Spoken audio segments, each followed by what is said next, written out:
जय हिंद दोस्तों, त्यागी trading tips में आपका स्वागत है। दोस्तों, इस वीडियो के अंदर हम बात करने वाले हैं एक ऐसे शेयर के बारे में जो 60 रुपए से सस्ता है। प्रॉफिट के अंदर जबरदस्त तेजी देखने को मिल रही है, लेकिन फिर भी शेयर के अंदर गिरावट हो गई है। यहाँ पर आप देखिए, प्रॉफिट के अंदर जबरदस्त जंप है, 7% से भी ज्यादा की तेजी थी। देखिए कितनी बड़ी तेजी थी, जबरदस्त तेजी थी। यहाँ पर आप देख सकते हैं 8% से भी ज्यादा की तेजी थी यहाँ पर, और उसके बाद अच्छी खासी गिरावट नीचे की साइड में देखने को मिली है। तो क्या चीज़ देखने को मिल रही है आपको कि अगर किसी कंपनी के रिजल्ट्स काफ़ी शानदार आते हैं, देखिए यहाँ पे देखिए, Anand Rathi wealth report strong Q2 result announce dividend भी दिया है, स्ट्रॉन्ग क्वार्टरली रिजल्ट्स आए हैं, बढ़िया शानदार रिजल्ट्स हैं इस कंपनी के। आप देख सकते हैं यहाँ पर कि आनंद राठी शेयर्स रैली हुई है, 13% की रैली हुई है। देखिए यहाँ पर Q2 नेट प्रॉफिट राइजेस देखेंगे यहाँ पर 31% ईयर ऑन ईयर बेसिस। ठीक है, तो इतना यहाँ per year on year basis पे 31% का जंप है, 31% का, और 100 करोड़ का कंपनी ने प्रॉफिट यहाँ पर दिखाया है। समझ बात आई? तो इतना जंप होने के बाद शेयर के अंदर अच्छा खासा जंप आपको देखने को मिल गया। अब ऐसा नहीं कि बिल्कुल आप ये कल भी ऐसे ही भागता रहेगा। एक महीने के अंदर देखिए अच्छी खासी नीचे के लेवल से अच्छी खासी तेजी बनी, 2,800 रुपये से जबरदस्त 3,150 रुपये। 6 महीने का चार्ट पैटर्न आप देखेंगे 77% के रिटर्न है। 1 साल का चार्ट पैटर्न आप देखिए इस कंपनी का, आपको पता चलेगा कि इसने 55%, और 5 साल का चार्ट पैटर्न अगर आप देखते हैं तो इसने देखिए कितना बड़ा जबरदस्त पैसा बना के लोगों को दिया है। देख सकते हैं आप यहाँ पर जबरदस्त पैसा बना के दे दिया है। यहाँ पर आप देख सकते हैं बढ़िया पैसा बना के दिया है। तो क्या बात यहाँ पर देखने को मिल रही है कि आनंद राठी ने इतना बढ़िया पैसा बना के लोगों को दिया है, लेकिन जबरदस्त भागा भी है, तो आगे गिरावट भी देखने को मिल सकती है, ये भी आपको समझना जरूरी है। चलिए दोस्तों, शेयर का नाम है बैंक ऑफ महाराष्ट्र। इस कंपनी के, इस बैंक के शानदार रिजल्ट्स यहाँ पर देखने को मिल रहे हैं। Bank of Maharashtra net profit के अंदर जबरदस्त तेजी देखने को मिली है, इंक्रीज हुआ है 23%, 1,633 करोड़ का, और स्टॉक लगभग 4% की गिरावट भी स्टॉक के अंदर देखने को मिल रही है। ठीक है, तो देखिए अब स्टॉक यहाँ पर गिर गया है। आपको दिमाग में एक चीज़ आएगी कि हाँ, शेयर के अंदर अच्छी खासी गिरावट देखने को मिल रही है अच्छे रिजल्ट्स आने के बाद भी। देखिए होता क्या है कि ये बिल्कुल एक्सपेक्ट मत कीजिए कि रिजल्ट्स अच्छे आए हैं तो बिल्कुल सेम डे कल ही तेजी बनेगी। तेजी आगे आने वाले टाइम में भी बन सकती है, लेकिन रिजल्ट्स उतने खराब नहीं है, रिजल्ट्स ठीक हैं। एक फ्लैट रिजल्ट्स भी होते हैं, लोगों को काफ़ी सारे एंगल से देखना पड़ता है।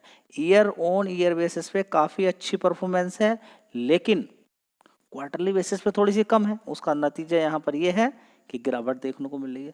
तो बहुत कुछ देखना पड़ता है, रिजल्ट्स खराब नहीं है, रिजल्ट्स अच्छे हैं। सबसे पहले तो आपको ये मालूम होना चाहिए किन किन कंपनियों के रिजल्ट्स अच्छे आ रहे हैं, किन के खराब आ रहे हैं। मार्केट कैप देखिए, इसका 42,000 करोड़ का मार्केट कैप है। अच्छी खासी गिरावट पे ही खरीदें तो अच्छी बात रहेगी। आप इसका एक बार 52 वीक लो देखिए, 42 रुपये। कितना है? 42 रुपये। और पिछले 6 महीने में नीचे से इसने कितने % के रिटर्न बना के दे दिए होंगे वो भी आप देखिए एक बार। कितने % के रिटर्न बना के दे दिए? 25% के।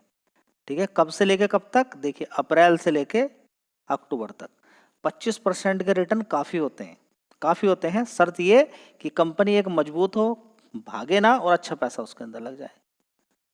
अच्छा पैसा देखिए, अगर आपको ज़्यादा नॉलेज नहीं है स्टॉक मार्केट के अंदर, और आपकी कमांड अच्छी नहीं है, और आप अच्छी रिसर्च नहीं कर पाते हैं, तो ज़्यादा पैसा किसी कंपनी के अंदर मत लगाइए, सारा पैसा मत लगाइए, और कोशिश कीजिए कि बढ़िया बढ़िया कंपनी गिरावट में मिले उन पर पैसा लगाइए, वहाँ से प्रॉफिट कमा के उसके बाद रिस्क में जाइए।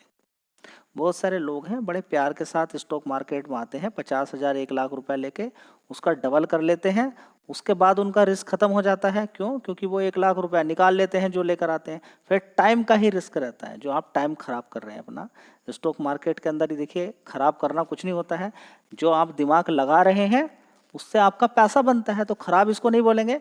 लेकिन खराब तब बोला जा सकता है कि आपने दिमाग लगाया, लगाने के बाद सारा पैसा कॉल पुट में खत्म कर लिया, तो दिमाग खराब भी किया आपने, टाइम ही वेस्ट किया अपना आके स्टॉक मार्केट के अंदर।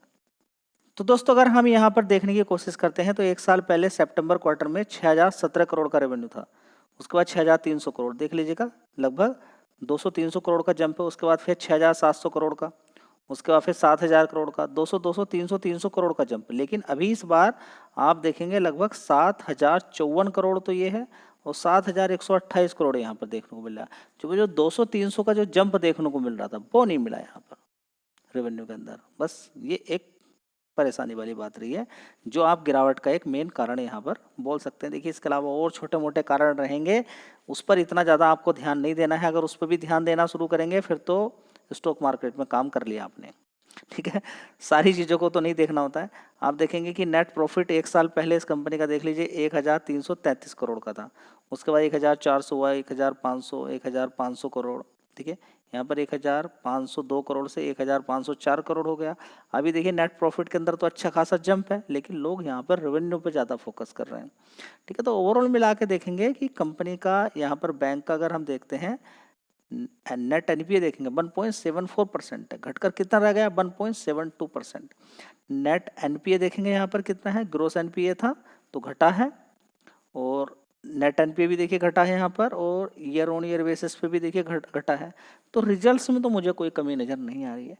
फिलहाल इस पर थोड़ा सा आप फोकस कर सकते हैं। मज़ेदार एक बात और यहाँ पर है कि एफआई धीरे धीरे यहाँ पर अपनी होल्डिंग थोड़ी सी बढ़ा रहे हैं, उस पर आपका फोकस होना चाहिए। कभी 0.16% की हिस्सेदारी थी, धीरे धीरे बढ़ाकर यहाँ पर हिस्सेदारी आज की डेट में 2.35% हो गई है।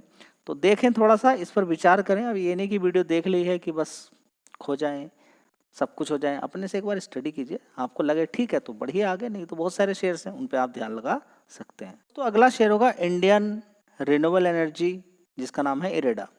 अब आपको एक चीज़ ध्यान रखनी है कि इंडियन रिन्यूएबल एनर्जी शेयर के अंदर आ रहा है, तो इसका मतलब ये नहीं कि रिन्यूएबल एनर्जी का इलेक्ट्रिसिटी प्रोड्यूस करती है, नहीं। ये जो इस तरह की कंपनियां हैं उनको लोन देती है, ठीक है। तो जो रिन्यूएबल एनर्जी के अंदर कंपनी काम करती है, दूसरी कंपनियों को भी अब तो लोन देना इसने स्टार्ट कर दिया है। तो 154 रुपये का भाव है, 50% की इसके अंदर गिरावट आप मान सकते हैं, क्योंकि ये शेयर कभी 30-40 रुपये का शेयर होता था आईपीओ के समय में, उसके बाद 60 रुपये का आईपीओ खुलता है, उसके बाद तेजी तेजी तेजी और सीधा सीधा ये लगभग 300 रुपये तक पहुंच जाता है। वहां से आप 50% का करेक्शन है, क्योंकि आईपीओ का भाव 330 रुपये और 300 रुपये तक ये पहुंच जाता है। लेकिन फिर भी आप स्टॉक मार्केट को मजाक में लेते हैं कि 10 गुना तो कुछ होता ही नहीं है। तो लीजिए मजाक में, ऊपर से 50% का करेक्शन देखने को मिलेगा तो दिमाग घूम जाएगा। अभी भी आप बताइए ना कि जो 30 रुपये का आईपीओ का भाव था उसके अकॉर्डिंग कितना शेयर है, या फिर 60 रुपये के अकॉर्डिंग कितना शेयर है। जो अगर लिस्टिंग वाली बात भी करते हैं, आप लिस्टिंग वाली बात क्यों करते हैं?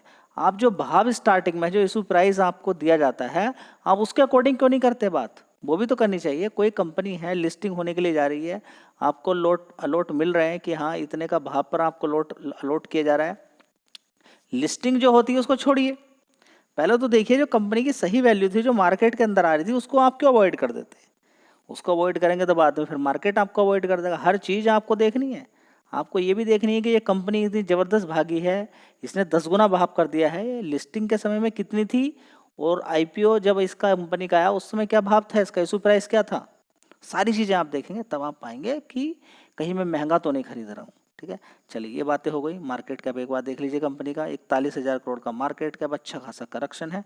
कंपनी के रिजल्ट्स अच्छे आए हैं, लेकिन एक बार देख लेते हैं दोस्तों। अगर इरेडा की बात करते हैं तो 1,630 करोड़ का रेवेन्यू आता था, उसके बाद 1,698 करोड़, उसके बाद 1,904 करोड़, उसके बाद 1,947 करोड़, उसके बाद देखेंगे 2,057 करोड़। इस तरीके से इस कंपनी का रेवेन्यू बढ़ रहा है, बहुत अच्छी बात यहाँ पर देखने को मिल रही है। चलिए प्रॉफिट भी देख लीजिए। प्रॉफिट 549 करोड़ का कंपनी ने दिखाया है, जो कि काफ़ी अच्छा है। उससे पहले 247 करोड़ का था, तो उससे जो पहले 502 था, उससे पहले 425 करोड़ था, और उससे पहले 388 करोड़। तो किसी तरह का कोई खतरा नज़र नहीं आता है। रिजल्ट्स तो काफ़ी अच्छे हैं जी, उतनी तेज़ी नहीं बनी जितनी बननी चाहिए थी। देखिए ऑपरेटर किसी शेयर को जब भगाता है तो वो बहुत अच्छा लगता है, और वो वहाँ से निकल कर भाग जाए, अपना माल बेच देना, तो बड़ी दिक्कत होती है। अब इसके अंदर मूवमेंट नहीं हो रहा है, अब ये नहीं भाग रहा है, ऐसा नहीं हो रहा वैसा। आप समझते क्यों नहीं हो? मार्केट को भगाने के लिए पैसे की जरूरत पड़ती है। टाटा मोटर्स का शेयर आज आपने देखा लगभग 375 रुपये से उसके अंदर तेजी बनती है, डीमर्ज होने के बाद जबरदस्त 420 रुपये तक मारता है ऊपर की साइड में, ठीक है। तो बहुत सारे शेयर्स हैं जिनके अंदर तेजी तेजी तेजी तेजी वो रुकने का नाम नहीं लेते हैं। उसके बाद जब उसके अंदर गिरावट हो जाती है, लोग बेच के निकल जाते हैं, परेशान हो जाते हैं।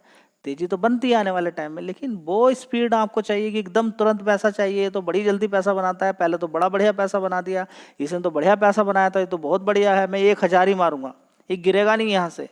तो आपका घमंड तो चूर चूर हो गया ना, यहाँ पर शेयर गिर भी गया है और ऊपर से 50% गिरा है।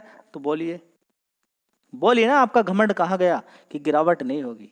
भाई गिरावट होगी, और गिरावट की तैयारी आपकी होनी चाहिए। अगर नहीं है तो टाटा बाय बाय कीजिए और निकल जाइए स्टॉक मार्केट से, और टाइम भी देना पड़ेगा।